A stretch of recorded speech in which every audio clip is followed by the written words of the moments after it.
taxpayers. So again, thank you, Elon. Thanks, Ken. Thank you. Great job, Kelly. Thank you very much. Elon, I love the double hat, by the way. Yeah. He's the only one that can do that. Get away with it.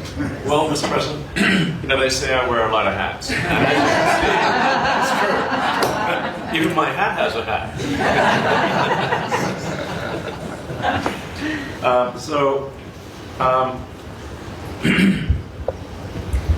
The American people voted for secure borders, safe cities, and sensible spending. And that's what they've gotten. A tremendous amount has been accomplished in the first 100 days. As everyone has said, it's more than has been accomplished in any administration before, ever, period. This portends very well for what will happen for the rest of the administration. I think this could be the greatest administration since the founding of the country. Well, we all want to thank you for your help, too. You really have sacrificed a lot. You've been treated very unfairly.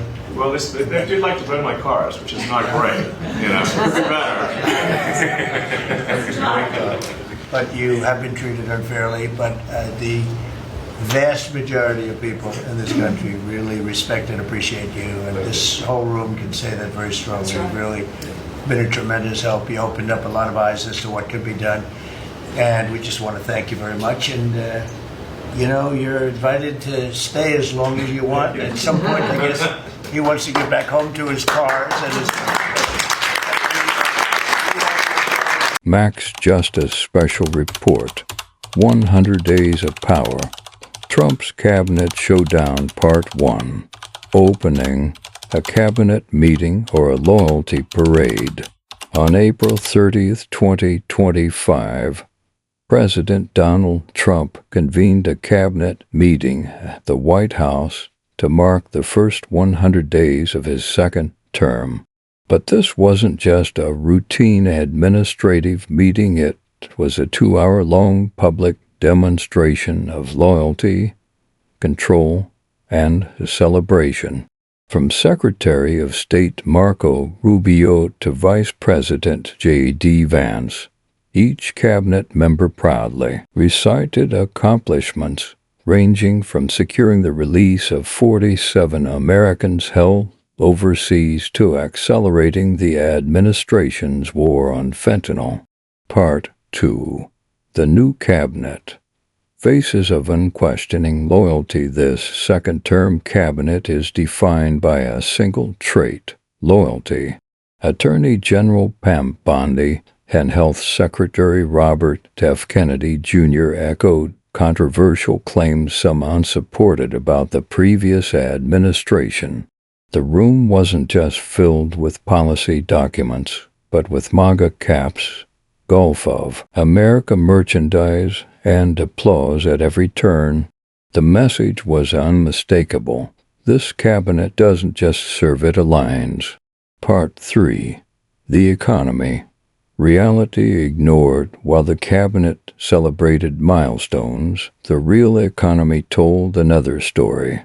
The U.S. economy contracted by 0.3% in Q1 2025, the first sign of trouble in Trump's second term. Imports had surged by over 41% as businesses rushed to beat new tariffs. This spike dragged down GDP, but inside the cabinet room, those economic red flags were nowhere to be found. Instead, blame was cast squarely on the Biden administration, and the word recession was replaced by resilience. Part 4. Elon Musk. From Doge chief to departure, Elon Musk, who had been serving as Director of Government Efficiency Doge, faced criticism after falling short of his target to cut $1 trillion in federal spending, achieving only $150 billion. Still, Trump praised Musk for his efforts.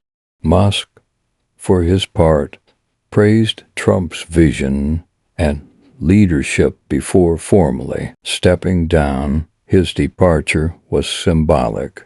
The ambitious dream of drastically slashing government had met the bureaucratic wall, and reality bit back. Part 5. executive orders, and controversial policies in his first 100 days. Trump signed over 140 executive orders, more than any of his predecessors.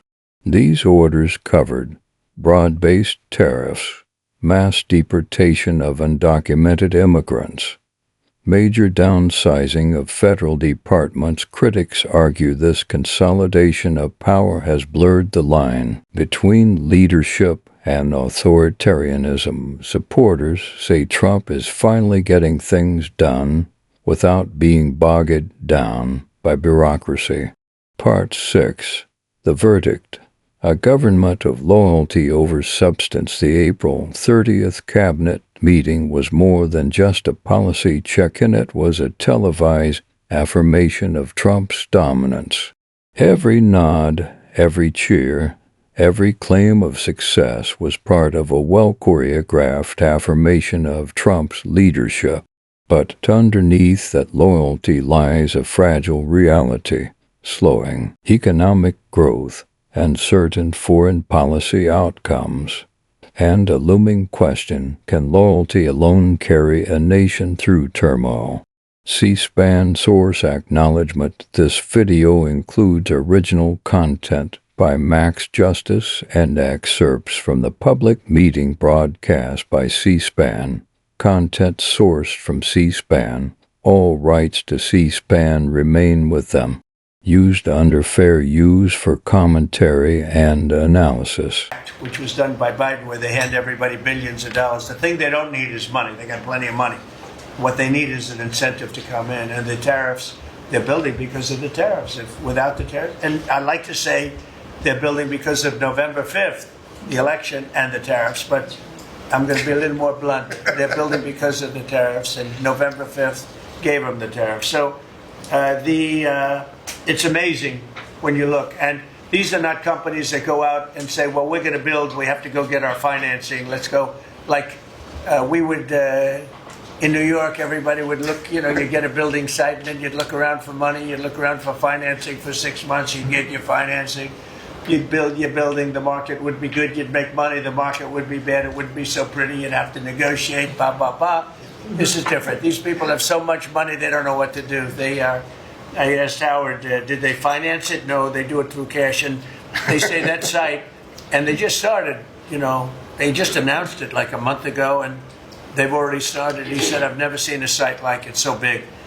So, you're talking about essentially a $50 billion building. Now, if you build a warehouse for $50 million, that's a big warehouse, Scott. But a $50 billion building, that's a lot. They're building the electric, they've become a utility. And I'm giving them the right to become. They're going to build their own electric, they're going to build their own electricity, which they need tremendous amounts of electricity. They're going to build it themselves. Anything they have left over, they'll hook that into the grid. But the grid is old and they're unreliable, and bad things can happen to grids. I said, if you want, you can hook into the grid, but that's a little bit risky.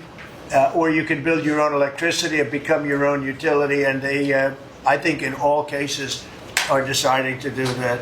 So it's very exciting, and we have a lot of things going. We took over on January 20th. These are quarterly reports. We took over on January 20th. The tariffs haven't kicked in yet. I know that, and I don't want this to happen, but I know that China is doing very poorly right now.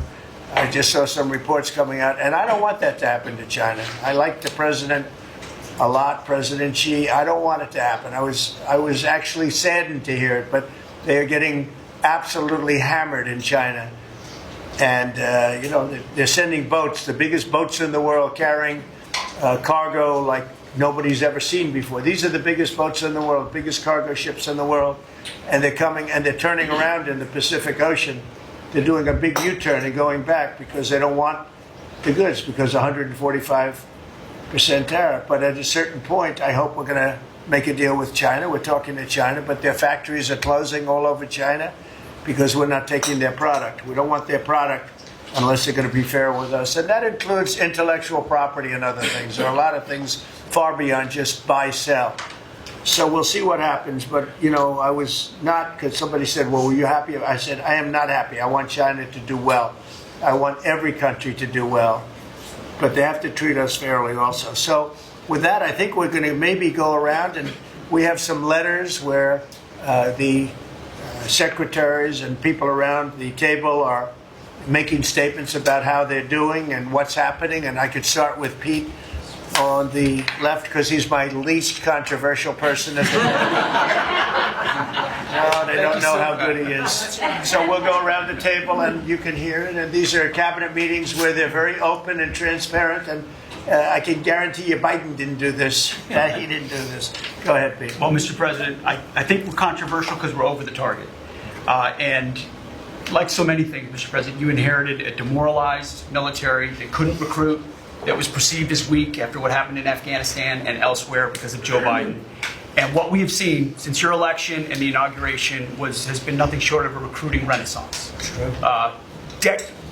Decades, it hasn't been decades since we've seen this kind of recruiting in the Army, the Navy, the Marine Corps, the Air Force. The men and women of America want to join the United States military led by President Donald Trump. And the police, by the way.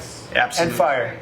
I always mention the fire, but the police and fire. But the police and fire likewise they have waiting lists now. And 6 months ago was a disaster. Truly historic. We can barely absorb the volume and retention as well. Men and women in the military who don't want to get out now that they have a real commander-in-chief. We're reinforcing standards. We're going to be fit, not fat, in our formations. We welcome back all the folks that were forced out because of the COVID mandate.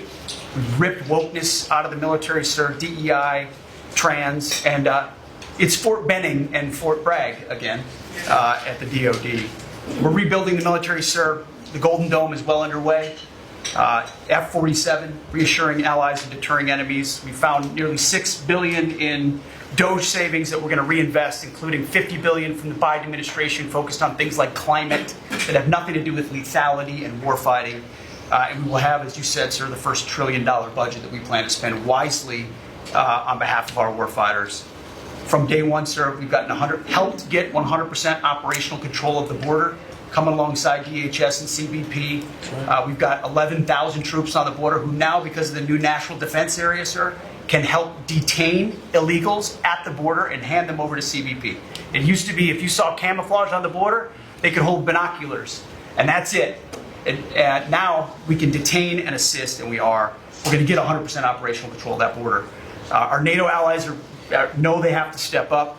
The Houthis in the Middle East are feeling the weight of American power, and we're deterring communist China. So because of your leadership, sir, I believe we're making the military great again. And I thank you. Thank you very much. Thank you.